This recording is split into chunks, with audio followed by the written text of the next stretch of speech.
Nous sommes de retour en studio pour la rubrique qui fait place à la décentralisation sur Actu Matin, c'est Écho des communes. Et pour cette rubrique, ce matin, nous avons au téléphone le préfet du département des collines. Il s'agit de M. Odoubou Salio. Monsieur le préfet, bonjour. Bonjour, monsieur Tanguy Agoï. Merci d'avoir décroché notre appel ce matin et d'avoir accepté aussi de discuter l'actualité de votre département avec nous.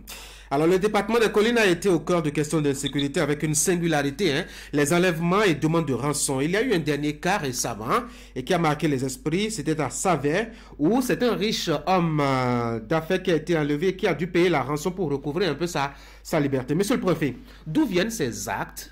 Et est-ce qu'on est véritablement à l'abri de nouveaux cas? Merci, monsieur le journaliste. Vous faites bien de dire qu'il y a eu un dernier acte, à savoir l'enlèvement de cet opérateur économique connu de la population des collines. Oui.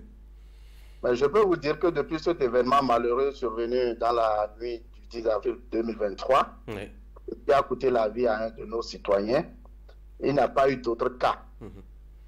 Et si cela a demeuré jusqu'à ce niveau ainsi, c'est bien parce que les forces de l'ordre ont travaillé, continuent de travailler chaque jour à payer la racine de cette forme de banditisme crapuleux. Et la traque contre ce banditisme a besoin, vous le savez très bien, de la discrétion pour avoir des chances de succès. Donc, souffrez que je ne donne pas tous les détails. Mais ce qui est utile de rappeler, c'est que, au regard de l'effort fourni par la police républicaine, et ce que la presse ne dit pas aussi, c'est que après quelques jours, plusieurs membres de la bande ont été interpellés par la police. C'est ça.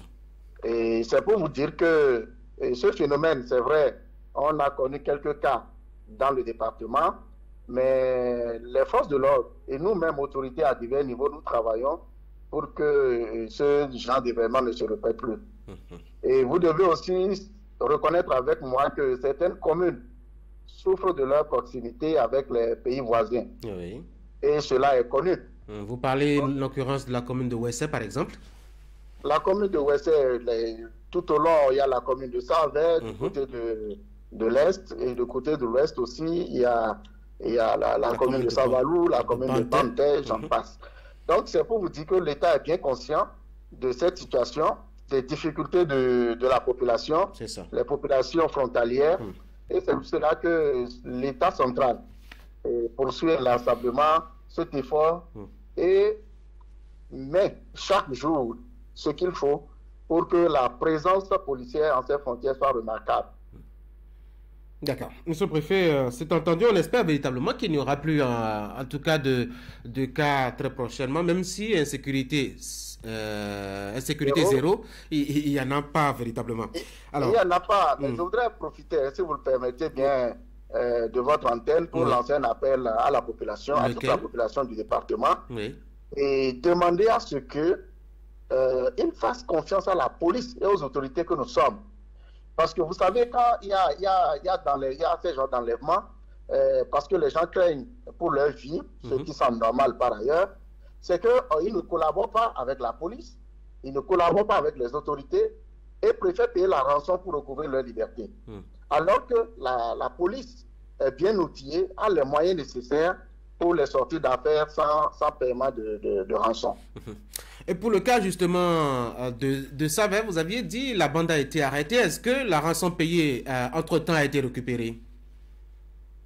Bon, c'est ce que je vous dis tout à l'heure. Je ne peux pas vous donner tous les détails. Je me réserve de vous donner les détails au téléphone. D'accord. Mais de toutes les façons, la rançon a été payée, les autres membres de la bande ont été interpellés par la police et la procédure sur son cours. D'accord. En tout cas, on va garder une oreille de ce côté-là pour voir ce que ça va donner à la fin de la procédure. Monsieur le préfet, parlons tourisme. En termes de disponibilité et d'histoire, les collines regorgent de beaucoup de potentialités qui sont absolument et totalement inconnues du public. Ça surprend même parfois certaines personnes quand on leur parle de sites archéologiques au niveau des collines, de sources intarissables, de sièges de Sakwata, le Vaudoum. D'Ankoli, par exemple, ils sont très surpris. À l'heure actuelle de la promotion du tourisme comme facteur de développement, est-ce qu'il n'est pas très bien de réfléchir dans ce sens? Merci, M. Tanguy Agoï. Comme vous l'avez bien rappelé, le département des collines dispose effectivement de nombreux atouts touristiques. Mais ces sites ne sont pas très connus. En dehors de quelques-uns qui sont au bord de la voie, par exemple la grotte Marial, le Dankoli et autres. Mais lorsqu'on parle du site mondial de Sapata, le siège mondial de Sapata, c'est à Dassa-Zomé. Tout à fait. Et c'est derrière les collines qui se trouvent au niveau de la grotte Marial, juste derrière. Et beaucoup d'aussi, comme vous l'avez rappelé. Aujourd'hui, c'est vrai, et nous travaillons au niveau du gouvernement. Le ministre de la Culture et du Tourisme était à Dassa la semaine dernière pour passer en revue la question du tourisme, surtout le tourisme religieux aussi, qui est un volet important. Absolument, parce que Dassa est quand même un grand carrefour religieux où beaucoup de croyances, beaucoup de croyances résident. Je peux vous dire que cet aspect est déjà pris en compte au niveau de certaines communes. Et quand vous prenez ça, par exemple, il y a la route des Mamelles qui a été prise en compte et le conseil communal a investi avec l'appui de certains partenaires pour valoriser ce site. La difficulté majeure, c'est que les sites d'accès à ces sites posent problème.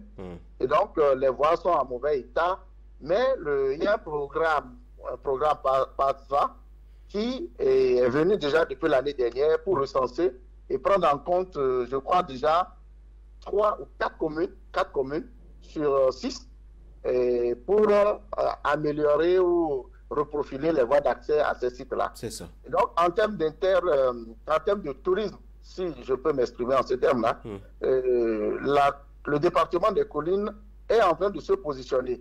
Parce que quand vous quittez le sud, il y a Ouida, il y a Porto Novo, il y a Abomey. Et quand vous allez vers le nord, vous avez le parc animalier et d'autres sites touristiques. Mais au centre, ça passe souvent inaperçu. Tout à fait. Et le gouvernement a bien compris et est en train de mettre les bouchées doubles pour renforcer le tourisme dans le département. C'est aussi vrai que par ailleurs, il y a d'autres problèmes du point de vue organisationnel ou, disons, de ressources qualifiées, de personnes, de ressources humaines qualifiées. Parce qu'il n'y a pas encore l'office de tourisme dans le département et il n'y a pas de guide professionnel. Mais avec la formation initiée par le gouvernement, les 34 guides professionnels, le département pourra tirer son épingle du jeu et pourra faciliter le développement du tourisme dans notre département ici. J'ai l'impression qu'il y a un aspect qu'on oublie souvent d'explorer, surtout en matière donc de développement touristique, les communes qui se justent, qui partagent quand même un certain nombre de potentialités, mais qui n'impliquent pas cela dans une certaine intercommunalité, monsieur le préfet. Oui, en fait, le tourisme, pour qu'il soit complet et rentable, doit se mettre dans une logique de circuit touristique. Alors, ça veut dire qu'un touriste ne veut pas venir voir un seul objet, et repartir. Visiter un seul site et se retourner. Donc, pour que ça soit plus rentable, aussi bien pour les communautés, c'est-à-dire les territoires, j'entends les communes, tout à fait, et les touristes, c'est que l'approche holistique, l'approche intercommunale s'avère nécessaire. Et à ce niveau-là, nous avons pris, nous avons connaissance, nous avons pris quand même, nous mesurons l'enjeu. Et il y a une intercommunalité qui est en train de se mettre, qui est en cours de formalisation. Et je peux vous rassurer que les dispositions sont prises pour que cet aspect, ce volet, et tourisme soit pris en compte dans cette intercommunalité, c'est la communauté des communes des collines. Alors, monsieur le préfet, voici bien de très longs mois que le marché international de Glasgow est en construction. C'est un bel édifice, une belle infrastructure qui est en émergence là-bas. En attendant, les femmes et autres acteurs sont logés quelque part, où ils souffrent d'intempéries et autres. Et là, ça s'impatiente et ça commence vraiment par se demander quand est-ce que ce sera disponible le nouveau marché assez prestigieux. Merci, monsieur le journaliste. C'est le lieu de remercier. Je remercie très sincèrement le gouvernement qui a une vision très claire de ce qui est l'économie locale. Et vous n'êtes pas sans savoir que le marché de Glasgow, c'est l'un des marchés régionaux les plus importants de notre pays. Tout à fait. Et donc, ce marché joue un rôle central dans l'économie locale. Et le gouvernement l'a réflexionné, a compris et a mis les moyens avec l'appui des partenaires pour rénover, reconstruire totalement ce grand marché de Glasgow. Oui. Alors, vous demandez... quand est-ce qu'on pourra aller acheter là-bas? Votre question. Oui, à ce niveau, il faut dire que tous les nécessaires sont faits. La réception technique a eu lieu. Le reste, c'est juste une question de temps. Tout se met en œuvre pour que d'ici à là... Qu'est-ce qui bloque concrètement? Ce joyau soit mis en service, mis à la disposition des usagers qui attendent impatiemment. Et je comprends leur impatience. Mais c'est pour leur dire que le temps qui reste, c'est juste un court moment. Et bientôt, vous-même, vous verrez et la splendeur de ce marché-là. Pourquoi pas. Allez, parlons un peu politique maintenant, entre griffes. Les conseils des différentes communes sous votre tutelle sont calmes actuellement, faut-il dire, après l'épisode de front contre le maire actuel de Glasgow, ou même quelques élans au niveau de Bantay et de Saint-Valo précisément. Comment vous faites, monsieur le préfet, pour que ce soit calme comme ça autour de vous? Bon, merci monsieur le journaliste, il n'y a pas un mérite particulier. Vous savez que la commune, c'est le cadre institutionnel pour l'exercice de la démocratie à la base. Et c'est le lieu privilégié de la participation des citoyens à la gestion des affaires publiques locales. Tout à fait, oui. Et donc, en tant que tel, c'est un haut lieu de la politique, où les intérêts doivent se côtoyer en permanence. Tout à fait, oui. Et donc, en parlant d'accalmie relative au niveau des conseils communaux, ce n'est pas un mérite particulier. Je crois, avec ce que vous savez comme moi, c'est que l'objectif qui prévaut, c'est, comment dit-on, le développement local, le bien-être des populations, notamment à travers la fourniture des services sociaux de base. Et c'est le rôle des acteurs communaux. Et donc, entre eux, il peut y avoir des malentendus, parce que, vous savez, lorsqu'il y a des intérêts qui divergent selon le moment, il peut y avoir des contradictions internes. Mais par le dialogue et d'autres mesures légales relevant du pouvoir du tutelle, nous arrivons quand même à maintenir ces acteurs communaux autour de l'essentiel. C'est ça. Et d'autres instances de la République s'inscrivent également dans cette dynamique. Et donc, je crois, je ne peux pas vous dire qu'il y a des soulèvements à Glasgow, à Bantay ou à Saint-Valo. Mais ce que je sais, c'est qu'entre-temps, il y avait quelques dissensions entre conseillers communaux, comme partout ailleurs d'ailleurs. Tout à fait, oui. Et donc, voilà, avec eux-mêmes, ils comprennent que l'essentiel qui les unit est plus fort que ce qui pourrait les diviser. On pouvait que ça dure en tout cas. Par contre, au niveau, je dois dire, de certaines communes, il n'y a que des conseils de supervision ne sont pas encore installés. Monsieur le préfet, qu'est-ce qui se passe? Je pensais par exemple à Bantay ou Saint-Valo, si mes informations sont exactes.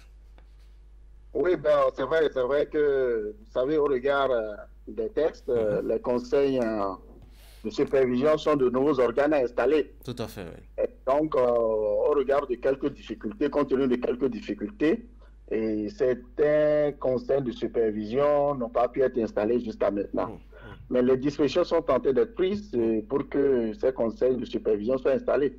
Le dialogue a été enclenché par les responsables politiques, les formations politiques, qui composent les conseils communaux. Et donc, les solutions sont trouvées, le reste est juste une question de temps.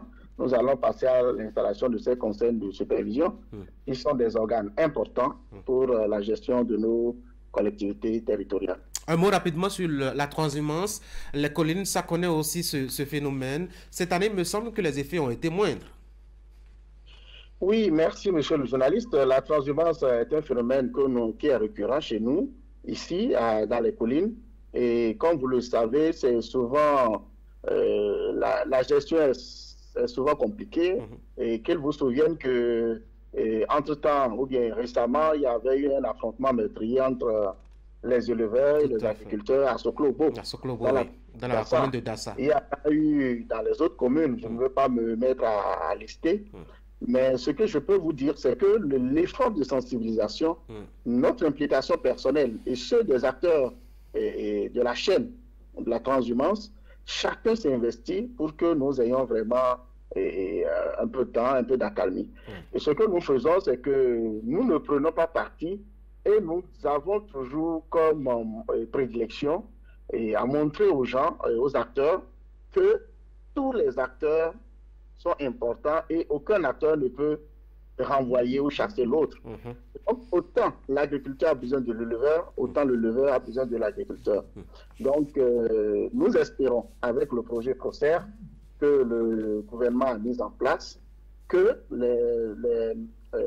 les actions programmées seront exécutées et que les éleveurs pourront avoir leurs places dédiées, les sites dédiés pour faire leur activité génératrice de revenus, donc l'élevage, et que les agriculteurs aussi vont libérer les couloirs de passage, parce que ça tout part de là.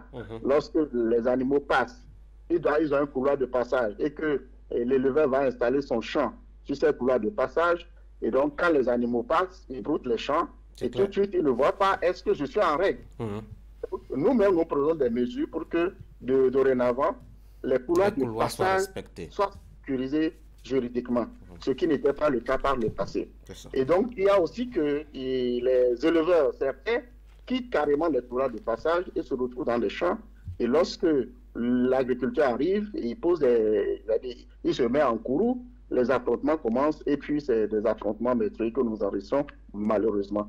Mais de plus en plus, nous travaillons, les acteurs, les responsables des deux catégories d'acteurs travaillent à ce que les sensibilisations se poursuivent.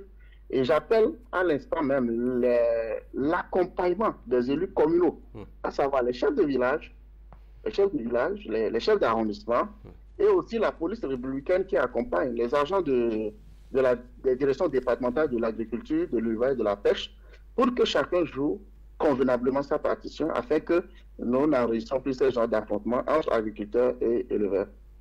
Monsieur le préfet, merci beaucoup d'avoir été en ligne. C'est moi. Bonne journée à Dassa, je crois que c'est le siège de votre autorité. Et bien de choses aux populations des départements des collines. Merci à vous également. Merci beaucoup. Mesdames et messieurs, retour sur ce plateau pour mettre fin à cette émission Actu Matin pour le compte de ce jeudi matin. J'avais promis la revue de presse d'Assiombo Kanya Assiombo. À la fin de cette émission, vous n'aurez pas droit justement à ce rendez-vous. Quelques soucis techniques, ce n'est pas grave. Retrouvez les grands rendez-vous d'information sur Canal 3 Bénin un peu plus tard dans la journée. À 11h déjà, le bulletin d'information. À 13h, la grande édition du journal télévisé de la mi-journée. À 19h30, l'édition vespérale. Entre-temps, vous aurez suivi le bulletin à 16h. Et puis, ce rendez-vous de la nuit autour de 22h30 pour le récapitulatif des informations relayées par la rédaction de Canal 3 Bénin. En attendant, je dois vous dire bonne journée, même si nous, ici à Canal 3 Bénin, nous sommes en deuil. Aujourd'hui, nous conduisons justement Modeste d'Oliveira en sa dernière demeure. Modeste d'Oliveira, c'est un technicien à Canal 3 Bénin au département de diffusion. Il a trépassé après une courte maladie récemment. C'est aujourd'hui qu'il sera inhumé quelque part après Ouida. Je voudrais en même temps profiter pour avoir quelques pensées d'amitié à la famille, à moi par exemple, avec notre confrère Stanislas Samoa qui a perdu quand même son petit garçon de 4 ans hier nuit après justement une courte maladie aussi. Mais pensez aussi à ses collègues qui nous ont déjà quittés entre-temps, les deux médecins, comme je les appelle, François et Geoffroy. Merci d'avoir suivi Actu Matin. Bonne journée.